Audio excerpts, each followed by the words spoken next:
Attention, you're listening to the Todd Huff Radio Show, America's home for conservative, not bitter talk radio. Be advised that the content of this program has been documented to prevent and even cure liberalism, and listening may cause you to lean to the right.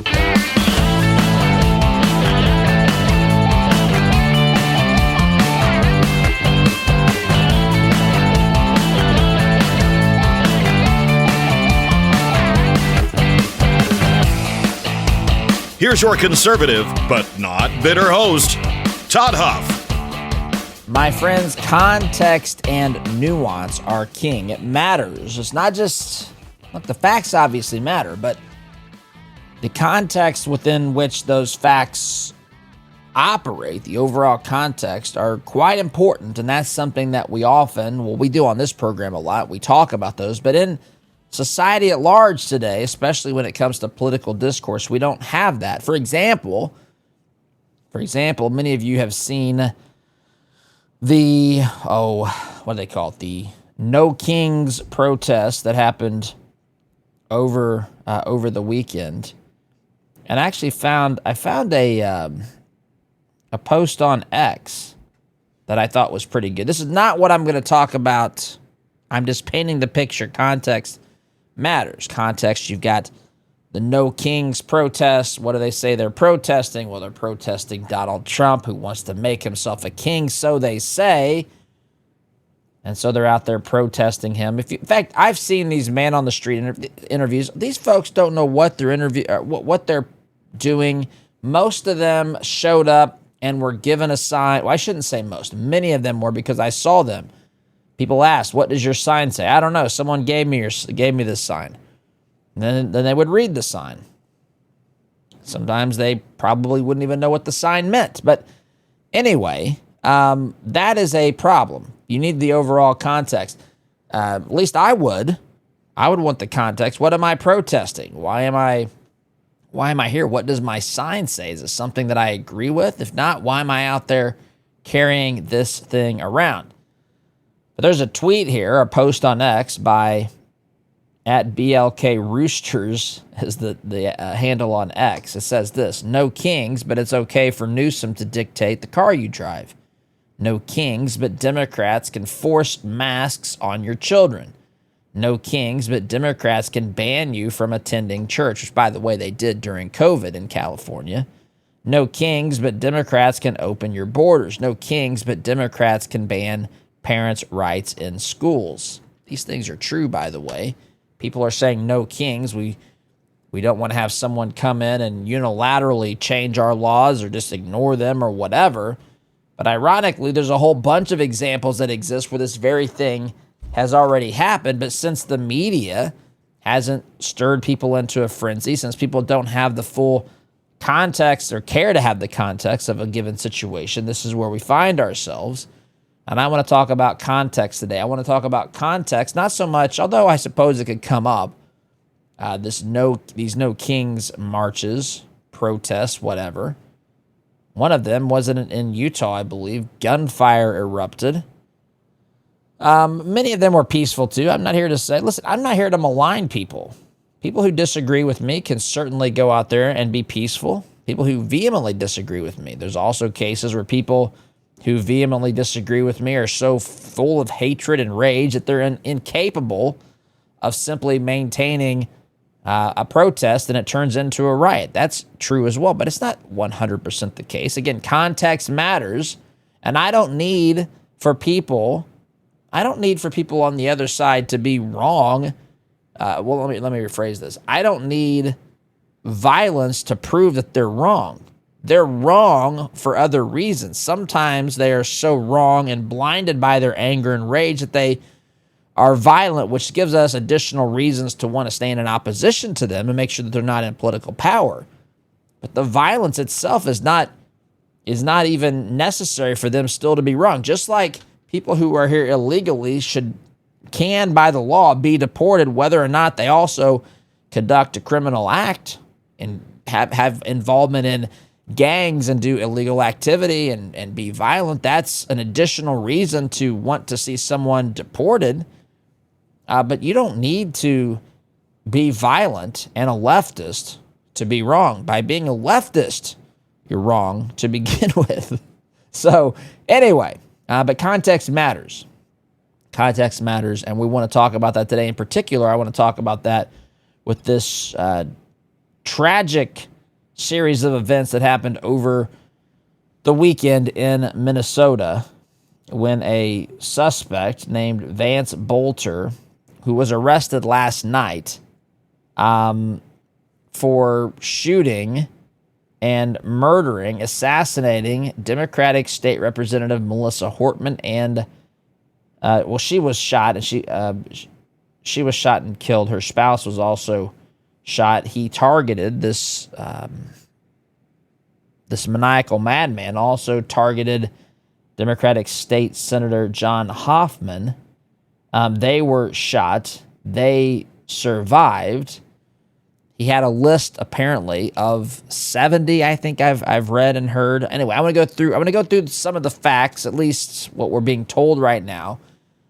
I want to talk about this from the perspective of how people immediately make this about which political party this guy's associated with and all of that, as though that is, again, the only thing that matters. It certainly does matter insofar as what are the ideas or the beliefs? What's the reason and rationale for this? Is it ideologically driven?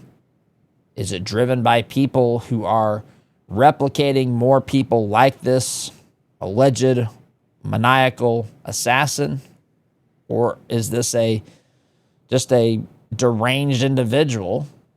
And I want to talk about that. I want to talk about the context here, because everything is about politics, and you have 0.6 seconds to decide which side of the issue you come down on based upon your political affiliation, your race, your ethnicity, your gender, whatever.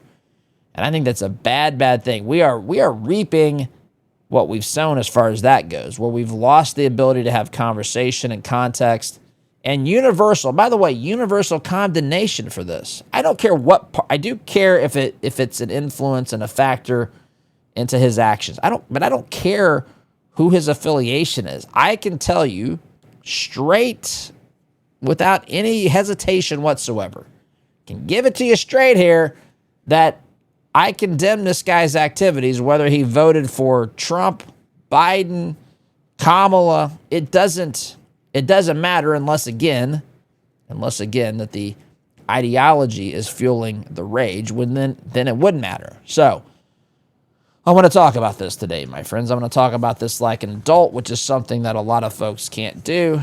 Again, as I said on here before, I didn't come up with this. I wish I did, because I think it's brilliant. Someone once said one of the signs of becoming an adult is being able to entertain an idea without necessarily accepting it. My oh my, how much further along we would be as a society if we had the ability to do that. Anyway, that's what we want to talk about here today. We might get into other issues as well. By the way, you can find out more about the things that I'm prepared to talk about if you want to go to our website and go to the stack of stuff. That is that's a hat tip to the late, great Rush Limbaugh, who used to have a physical stack of stuff when he started his program back in 1988. We now have a digital stack on the website at toddhuffshow.com under the stack on the website. All right. Before we get started, though, my friends, I want to talk a little bit about sleep. If you're tossing and turning at night, it's time to make a change. My Pillow, my friends, may very well have a solution for you. Their patented pillows are fantastic. And as I've said, there's two main reasons I like the pillow. Number one, I'm a side sleeper. I've got broad shoulders. I've got a big head. So having a pillow that has an adjustable fill that I can make to the size and shape that I need and put under this big old noggin to keep my head straight at night, that's a great thing. It gives me a nice, relaxed neck in the morning, and I like it for that reason, number one. Number two, it's also got the cooling technology, and I cannot stand to be hot when I sleep. Many of you probably can relate to that. In fact, last night or this morning, one of my daughters said, "Dad, you just had this blanket on." I got it pretty chilly. Pretty chilly here in the home. And yeah, I did because I'm a hot sleeper. So check it out, mypillow.com. They got other products there as well, including sheets and towels. They've got slippers. They've got dog beds, which we have here in the Huff household. Check it out, mypillow.com. If you use the name Todd during checkout, you're going to get a discount. Check that out as well, mypillow.com, promo code Todd. My friends, do not wait, whether it's for your sleep, your mornings, or just a little bit of extra comfort, I should say. MyPillow has you covered. MyPillow.com, promo code Todd. All right, so let's go through. I've got a summary here from Brute. This is their social media account, but you can find them. You can find them online as well. Here's the summary. This was updated as of 6 a.m. Monday, June 16th, would have been a couple of hours ago here. Here's what we know regarding what happened in Minnesota over the weekend up through this morning. On Saturday, Democratic State Representative Melissa Hortman was shot and killed along with her spouse. Democratic State Senator John Hoffman and his wife were also shot but survived. At a news conference, Governor Tim Walz called the incident a politically motivated assassination. After learning that Senator Hoffman and his wife had been attacked, police conducted a welfare check at Representative Hortman's home. There, officers encountered a suspect dressed in a police-style uniform, wearing a vest and badge, and carrying a taser and other equipment. The suspect fired at officers and fled on foot. Police found at least 3 AK-47 style rifles and a handgun inside a vehicle parked outside Representative Hortman's home. Authorities said the car resembled a police vehicle. Inside, they also discovered a list containing about 70 names and addresses of public officials. The list included details about state and federal lawmakers, community leaders, abortion rights advocates, and healthcare facilities. The 2-day manhunt ended on Sunday night when the suspect, Vance Bolter, was arrested in a wooded area of Sibley County near his home. A police officer reportedly saw Bolter run into the woods, prompting law enforcement to concentrate their search in that area. SWAT teams, drones, infrared technology, and helicopters were deployed. Bolter eventually crawled out of his hiding spot and surrendered. Brooklyn Park Police Chief Mark Bruley called it, quote, the largest manhunt in the state's history. Bolter has been charged with 2 counts of second-degree murder and 2 counts of second-degree attempted murder. Officials believe he acted alone. All right, so that's what we know as of now, or that's what we think we know. That's what's being reported by Brute, B-R-U-T here. It was the most condensed, summary that I could find, which is why I read it. So that is what we know. Now, if you go onto social media, if you watch any news reports, one of the things that happens, one of the things that people are fixated on is determining who to blame here, right? Who to blame, meaning which political party. Let me say this very clearly. Again, as I said off the top, it matters to me if the ideas that are being taught or promoted within a party are teaching this guy, encouraging that people like this, whatever, to do these acts. Unless that's the case, unless violence is being openly promoted and discussed and encouraged within a party, I would say to you, it makes no difference to me what party this guy is with. I can condemn this. I don't care if this guy agrees with me on tax policy, on other issues that are facing this nation today. If he's engaging in violence that leads to the death of anyone, in particular, in this case, a sitting representative in the state of Minnesota and her spouse, and the attempted murder of a state senator and his spouse, 100% unacceptable, evil, wicked, needs to be punished to the fullest extent of the law. I have a pet peeve here. I hear people a lot of times say, my prayers go out, my thoughts and prayers go out to the family. Listen, if you want to say my condolences, my heartfelt concern, I'm thinking about the family, that's fine. But you don't pray to the family. And maybe this may be, some people just say that's a detail. I don't know about that. You can say my prayers for the family, and my thoughts are for them. If people want to say that, that's something I don't say. I don't know. There's things that I think people say when they don't know what to say. This is bad. This is tragic. This is tragic if this guy voted for Trump. This is tragic if the guy didn't vote. This is tragic if the guy is an American citizen. I'm not suggesting he's not. I'm just saying it's tragic if it were an illegal alien that committed these alleged crimes. It's tragic if he's white, black, Hispanic. It's tragic. It's evil. It's wicked. Democrat, Republican, universal condemnation we all should be able to do that. We all should be able to do that. But see, I think there's hesitation because people think, well, wait a minute. If someone who agrees with me on a particular policy is murdering someone, then that somehow implicates, I guess, the rest of us who agree with what this lunatic might think politically. That's not the case. That's not the case if this guy is a Democrat or if he is, some people think that the reason he targeted these individuals was because they recently voted to withhold a certain benefit from people who were here illegally. Now, that may not be the case at all. People speculate because, again, why do we feel the need to do this? Because we want to blame the others. And listen, there are others that there's a lot of reason to say that if he's involved with this group, that they certainly should be blamed. Do you remember a couple of months, it's probably been a month, it's probably not been 2 months, maybe it has been. But I talked to you about a survey that found people, I'm looking this up.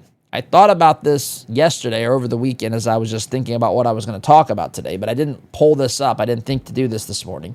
But do you remember the survey that found people, could excuse killing Trump and Elon? Do you remember this? I talked about this on the program. See if I can find it really quickly. Yeah, April 8th. April 8th. I'm just going to pull this up.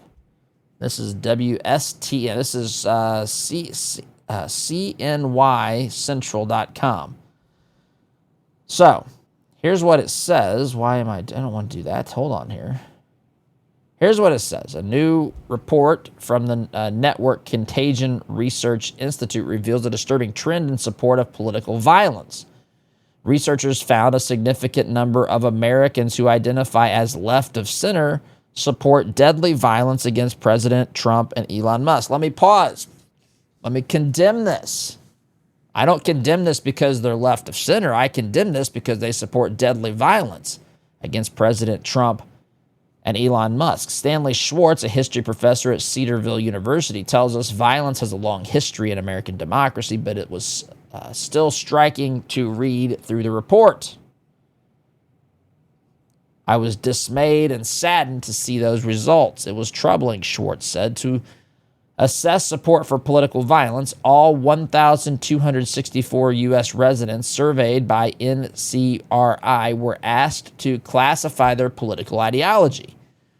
The survey defined left of center as those who chose far left, liberal, or slightly liberal. The results among that group revealed that the assassination culture appears to be emerging. A lot of folks on the left are probably feeling a sense of hopelessness and despair following the election loss, said Schwartz. Some 38%, here's the key point, some 38% of the total respondents said it would be somewhat justified to murder President Trump. Somewhat justified. 38%. 31% said the same about Elon Musk. However, for those self-identifying in that group who were more left-leaning, those numbers grew to 48 and 55% respectively. So half of the people, this is according to a survey taken back on April 8th, so it was just a little over 2 months ago, 48% said it would be somewhat justified to murder President Trump, the President of the United States, nearly half. And over half, 55%, said it would be somewhat justified to murder Elon Musk. So more people want to murder Elon than they want to murder Trump, which both is reprehensible and evil. It's just insane, just unbelievably insane. Now, with that being the case, now, if that is found, if you took the names, I don't know. I don't want to insert names here because that would be a little bit classless. I wouldn't be doing it to stir up violence against that particular individual, just to make an illustration or a point here. But if the same were true, if you put liberal names in there instead of Elon Musk and Donald Trump, if you would pick, again, I'm not going to mention names because you know how that could go poorly if something bad happened. That's not at all what I'm actually trying to say. The opposite. These folks should not be harmed regardless of the names in there. But if this same sort of mindset was found amongst conservatives and Republicans, then I would say that there's a problem. There's a problem within the movement. If, however, this is an individual who's just hell-bent on evil, convinced himself that he's justified, morally justified in taking these actions, then we've got an individual madman on the case. But again, it matters not so we can say, well, my side's right and your side's wrong. It matters because we say, where is the source of this? Are we teaching this through the movement itself, or are these people who have just decided that they are justified to take these heinous, evil, wicked acts? I don't know about this particular individual. We just, there's just information coming in about him still. I don't know. But I do know that the far left has been documented here to be endorsing the murder of presidents and private citizens of the country who are on the political other end of the spectrum. I got to take a break here. We'll continue this conversation after the break. Quick time out, my friends. Back in a minute.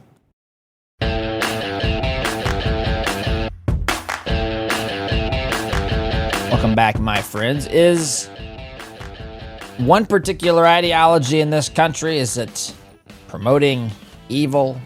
Is it promoting violence? Is it justifying violence? Do both? Do all political ideologies do this today? Is it the result of, is this violence just the violence the result of just highly political state of affairs, the way that things are today? Everything is political and the stakes are high and you've got two diametrically opposed worldviews. I've said for a long time that we're in the midst of a cold civil war in this country. I stand by that. But I also find that when situations like this unfortunately arise, you find yourself saying, well, there's an example of something that's not just cold anymore. It's hopefully an isolated incident, but it's a situation where it is a hot war. A cold civil war is just when it's about ideas and strategy and positioning and messaging, and there's no direct violence. But now, here's an example of direct, what appears to be politically motivated violence, which should be universally condemned before we know who the person's, what the person's political ideology actually is. I understand both sides think the other side is the devil incarnate, but my oh my, that's not a fair assessment of the only way that we can see things today. Now, As I think about, well, let me pause. Let me pause really quickly, my friends, and ask you this question. Do you know where your money goes after you spend it? If that answer makes you cringe, it may be time to check out Freedom Marketplace. We built this platform to connect conservatives like you with businesses that share your values, businesses that refuse to support leftist causes. It's free to use. There's no login required. It's all about keeping your dollars aligned with your principles. Visit freedommarketplace.net today, my friends. Check it out. Liberty and business for all. So when I think about just the lay of the land today politically, let me tell you what I believe, what a conservative believes. And let's just see the moments, see the points along the thinking of a constitutional conservative, where violence would be something that would be at least understandable or excusable. A conservative believes that, well, let me say this. I, as a conservative, believe this, that I am given freedoms by God himself. I am given the opportunity to live my life as I see fit. I have my own dreams, ambitions, desires, priorities. And I believe that in general, I should be able to metaphorically swing my arm up until that point where someone else's metaphorical nose begins. I don't have the freedom to directly impact their life, liberty, and pursuit of happiness. That doesn't mean that I can't say things that people find offensive or anything like that. It just means that I can't directly and seriously pose a risk, a threat to take away their life, liberty, pursuit of happiness. And so that's a core principle. That's at the core of what it means to be conservative. And so if you'll notice, if you've listened to this program for any length of time, you'll notice that I believe in the power of persuasion. I also believe that there are certainly those out there that are not going to be persuaded. They're not open to persuasion. They are set in their ways.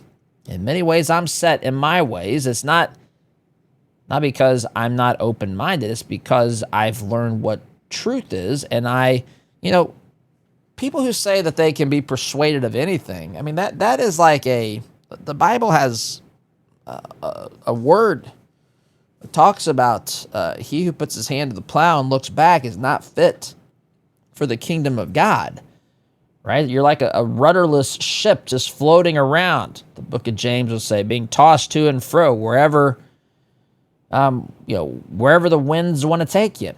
We shouldn't be like that. We should be willing to listen and willing to, as I've said earlier, entertain an idea without accepting it. But that doesn't mean that every day we wake up thinking, I wonder what core principle and belief is going to be shattered and challenged today. That's not the case at all. That is a person without direction, without that's a terrifying place to be.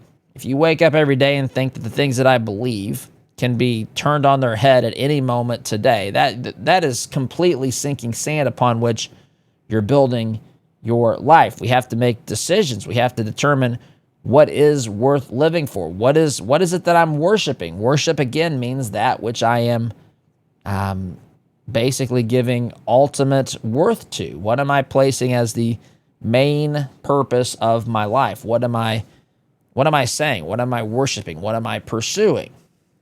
And so that you can entertain other people's perspectives without putting that in jeopardy at every moment.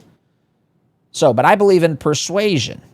I do. I believe in persuasion. I believe in adult conversations. I'm also, I've been around the block enough to know that not everybody is ready and willing to have those conversations.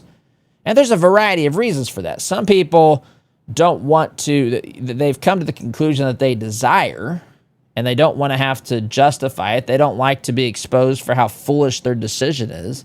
Some people are fueled by hatred and rage. They've made it so emotional. It's about hating the other side. None of that's here with me, my friends. That's why I'm conservative, not bitter, and I would encourage as many of you who will listen to be the same. It doesn't mean that your beliefs are any less, you're any less passionate about your beliefs or anything like that. What it means is that you're not going to have your day derailed and your peace uprooted and destroyed because of some lunatic who can't keep his act together. But there are people still out there that are looking for sensible conversations, even in the midst of this highly volatile climate that we find ourselves in. So as I look across the fruited plain, and I look at, let's look at what just transpired here over the past week or so with what happened in Los Angeles. You have a situation where one side feels that it's justified, or at least one group, one subgroup of one political side of the spectrum, believes that they are justified in making you listen to them chant things on the streets. We don't have to listen. See, peaceful protest, you can go out there, you can walk the streets, hold the signs, say whatever you want, try to be provocative, but if I want to ignore it, then that's too bad. You can try to get my attention, but you can't force me to listen. And see, that's why it becomes a problem when they begin to stop traffic, when they begin to impede traffic and the flow of traffic for people. Now suddenly you've impeded upon my life, liberty, property. Not to threaten my life, but I'm trying to live my life, and you're preventing me from moving freely on a public street.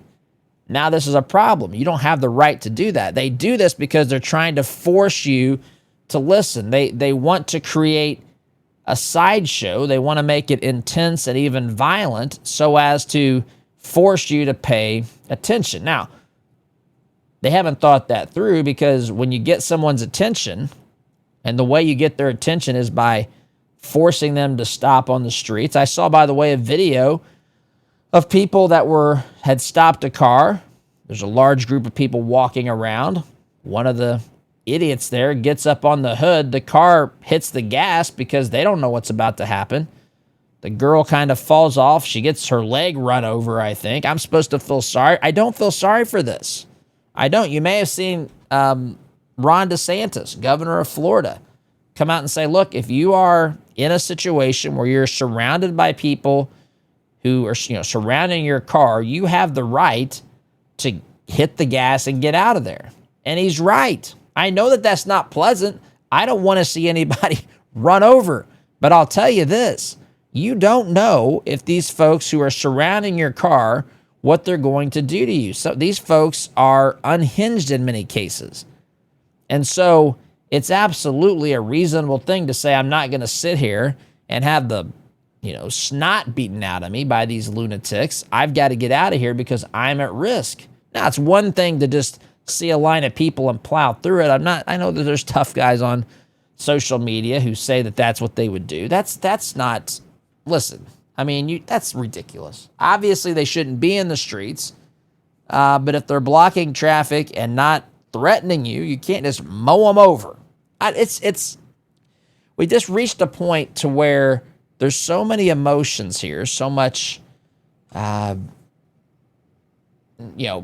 between both sides, because you look and you say, well, it's not just how they're behaving, it's also what they're standing for. There's just all this emotion that's tied into this. And then you also think, well, these people on the left were totally, they didn't, the biggest thing they talked about after Trump's attempted assassination was whether or not it was staged.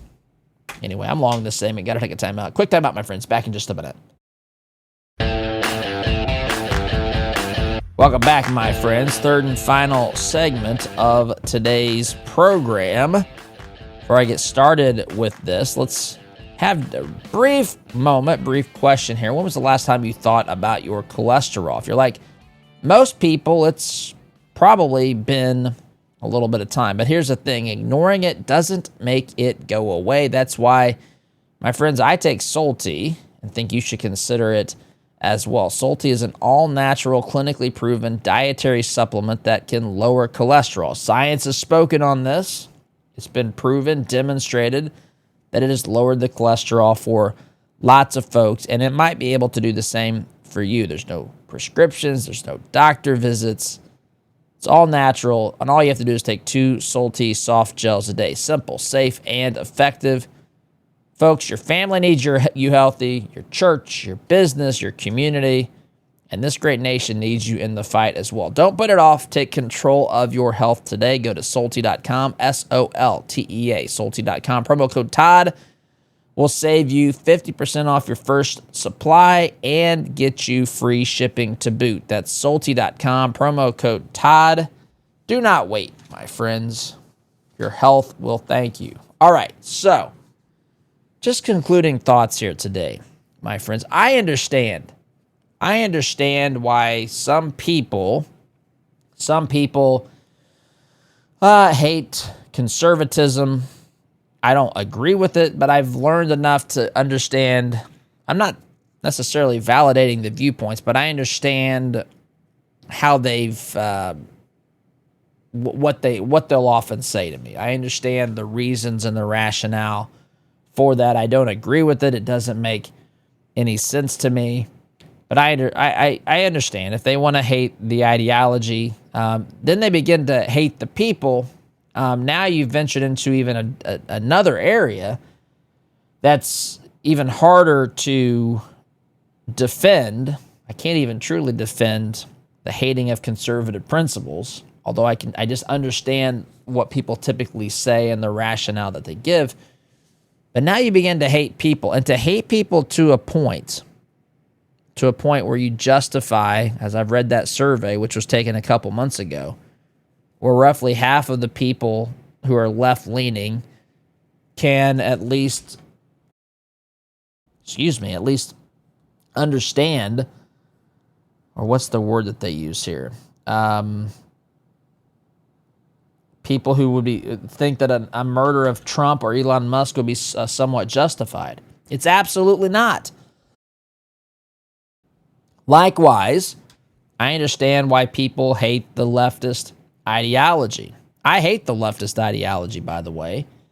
I have good reason to hate the ideology. It's morally bankrupt. It's led to tremendous problems on this planet throughout history. Communism, big government has killed hundreds. Well, over 100 million people have died at the hands of big oppressive governments. And it's amazing to me how they never have to account for this on the left. But that doesn't mean I hate individual leftists. Listen, I understand some people embrace the leftist ideology because they've embraced evil and wickedness. Some people, I think, are confused. Some people, I think, see what these leftists often do to people who disagree. They don't want to step in front of that buzzsaw, so they'll at least side with them publicly or stay quiet or whatever. But the point is, the violence is, I would say that the nearly half of the left who say that it's at least somewhat justified to murder Trump or Elon. It's not there's no justification at all to murder, to assassinate someone who is on the other side of the political spectrum. That is something I'm comfortable saying. Now, if someone is directly threatening someone's life, liberty, property, in a real situation, someone is about to harm someone, I believe in the use of lethal force to defend oneself or one's family. I absolutely believe in that, but not because of someone's ideas and ideology, political beliefs and preferences. That has no place in our society. We have to win the argument. And I know that it's been amped up to 50. I warned you of this. This goes back to 2015, even before that. The seeds for this were sown a long, long time ago. We had a government that was out of control for a long time. We had the freedoms and opportunities that had been taken away from Americans gradually over time. Became a less prosperous nation because of interference from our government, mismanagement from our government. There's been some laws that directly challenge or threaten people's liberty, and I understand. We've come a long way towards that, and the American people, the Republican Party in particular, we were tired of being misled by people who really weren't conservative or who didn't have the willingness to fight politically. I'm not talking about, anything beyond that, but we were lied to for a long time by these politicians, and the seeds had been sown, and then you had people moving more and more to the left. The Democrat Party as a whole moved further to the left, and the seeds for this have been sown for a long time. But it's not too late to stop this nonsense now. I think central to this is a returning to Jesus Christ, candidly. But if nothing else, we should just stop this nonsense in its tracks. I got to go out of time here, my friends. SDG.